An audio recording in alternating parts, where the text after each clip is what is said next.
Hi, Frank again. Continuing reading of Douglas Jerrod. Douglas Jerrod. Go to Douglas Jerrod and Samson P. Willings to get more information on Douglas Jerrod. Douglas Jerrod. Dual threat. Yes. Without further ado, Chapter 9 of Douglas Jerrod. Now we go back into the green-eyed section of the readings. Green-eyed, Chapter 9. Why the Jerrods? Cursed? Act 1. Douglas shook off the sudden unattachment of his older ancestor. He notably glanced around himself to gauge where he was. The last clear thing he could remember was getting out of bed and getting into the shower. When he finally realized he was dressed in his best suit, had a sergeant badge, and was standing next to Officer Void. He lightly nudged his father that stood on the other side of him. What was just said? I don't quite catch it. I don't know. We missed the opening to the briefing. Time to take over for Lieutenant Garcia. The captain left the side of his son to relieve The captain left the side of his son to relieve the lieutenant from the briefing of the men in the room.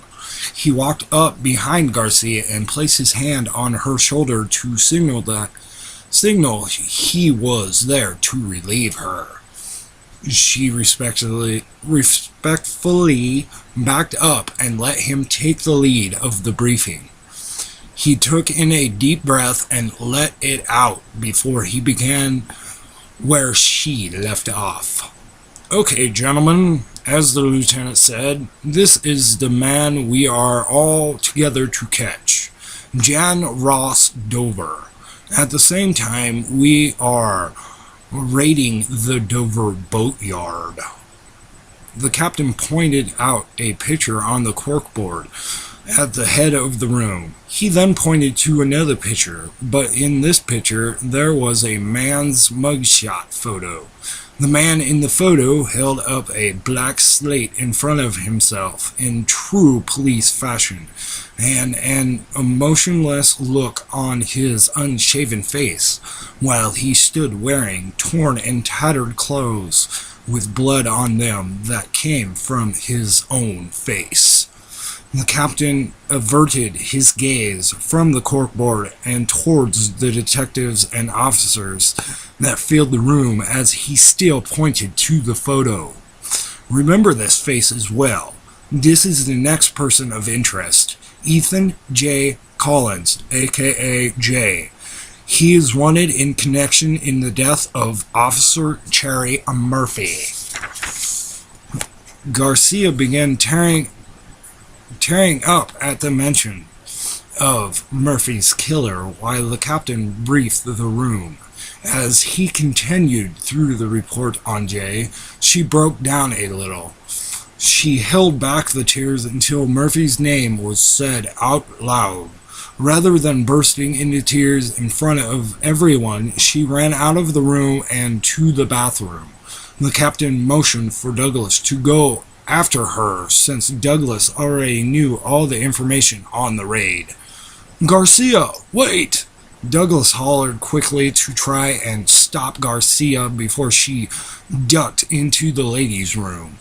She turned and acknowledged that he called for her, but she ignored his concern and went headlong into the restroom.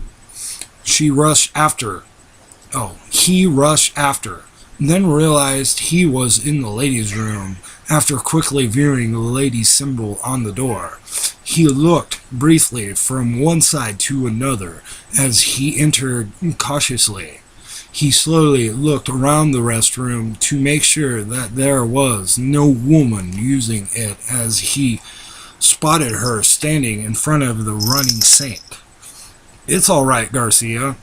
I know how close you and Murphy were. We were going to move in together and try to adopt a kid. She wanted to be a mother so bad. It is harder to get over the close loved ones. I would know. It was hard for me and Dad to let Mom go. But it eased the pain when Jordan Lee got the death penalty." Douglas tried really hard to console Garcia as he was having his own affair with Murphy. He still mourned Murphy, just like the lieutenant. He hugged her tightly as she shed tears of sadness on his shirt. She pulled away from the embrace and looked into his eyes. "I should stop being so selfish concerning Murphy, and you had your thing. You lost her too." "What are you talking about?" "It is okay. Murphy told me everything. It was partially my idea. Maybe you could give her a child since we were going through the adoption process for the third time. Like I said, she wanted to be a mother so bad." Garcia explained while she wiped the tears from her eyes. It was good for her to know someone else could help with the loss. It helped to ease the pain to have someone that could talk about the intimate side of Murphy with. Besides, Douglas was the best person to be linked to. "What? She was trying to have a baby that was mine?" "It felt like it was so much more." "It was more than that. Murphy was very fond of you, Doug. She was very open about her feelings for you with me." Garcia patted Douglas on the shoulder. As she looked him face to face, she watched the grief and sorrow start to build up in this man's eyes. The bloodshot, patchy eyes teared up while both of them stood in front of the sink. She embraced him quickly in her arms again. "It is okay. Let it all out, Doug. You gave her something I could never have. You gave her the male interaction that she needed, and I will be eternally grateful." Douglas and Garcia let loose the sentimental moment while he wiped his face to reset his facial expression. As his eyes cleared of the red, but there was a hint of pink that highlighted the corners of them. The color in his face slowly returned to its normal state as the blushing of his cheeks flushed out. He turned on the sink, took some water up with his hands after he bowed in front of it, and quickly rinsed his face. He began to speak in the midst of turning the sink off. "I had an idea you knew about us, let alone push the thought of our relationship. It's all good. She had certain needs that I couldn't satisfy, but you could." After Garcia's reassuring words to Douglas, Captain Jerrod cracked open the door. As the restroom door creaked slightly open, he peered through the opening to see his son and Garcia while they stood in front of the bathroom sink. He noticed that their sentimental moment had come to its close. He leaned his head in the room. "Are you ladies done? 'Cause we are ready to head out." "Yeah, we're all done here. Let's go suit up then." The captain led Douglas and Jerrod to their surveillance van. He motioned for the two to get into the back as he opened up the rear van door. While Douglas and Garcia hopped in, he motioned for Officer Void and his partner. He then turned back to the two just after they both took their stations. Void and Stonerook will be the officers that will infiltrate the boatyard as a local boat cleaning crew. You two will monitor the operation and be giving support as needed. Piece of cake, Pops. The response to the captain's orders hit the captain strange. That was what I called my old man the last time I met with him. He thought while the meet with his father played in his mind, he was so proud of me getting married, so happy at the sound of being a grandparent, and if he could see me, he had every reason to be. Good luck. The captain closed up the back of the van as Void and Stonerook, dressed in regular street clothes, hopped into the front of the van. Void started the engine to the vehicle, put it in drive, and started pulling out into the street. Stonerook turned sideways in the passenger seat to pay attention to the lieutenant's little briefing. Garcia leaned forward and handed the two officers the bugs. He and the sergeant will be in the van, watching and listening to your every move. Now, we need you two to go inside the boatyard and give us a visual confirmation of Mr. Dover and Jay.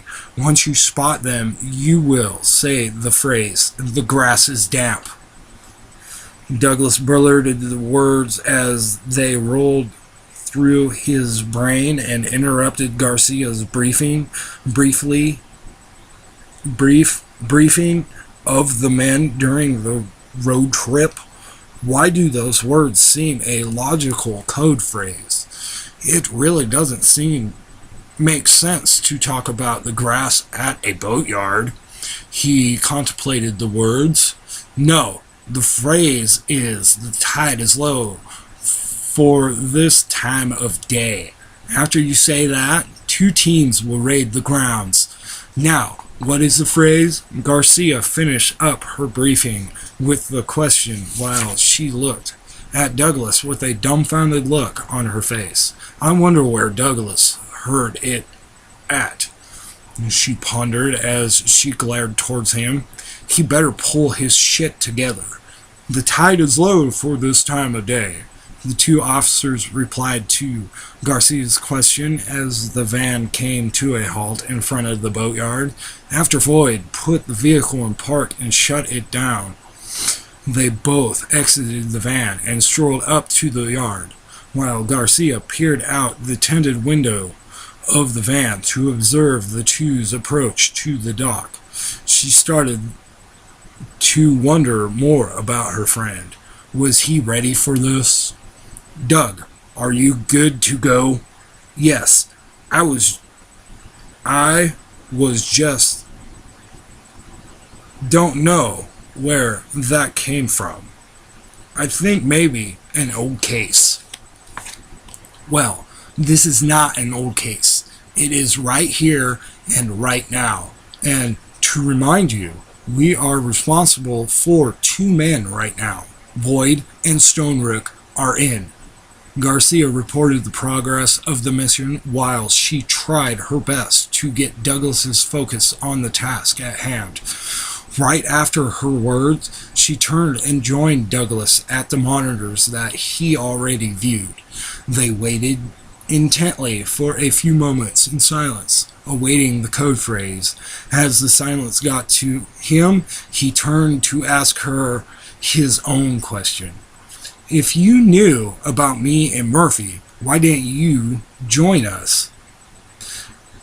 It just isn't one of my things. So, you don't like guys? It's not like I didn't try, but it wasn't for me. There is a boat coming into the yard. Looks like Dover's boat. It is, and there is Dover with Jay. The two officers broke up Douglas's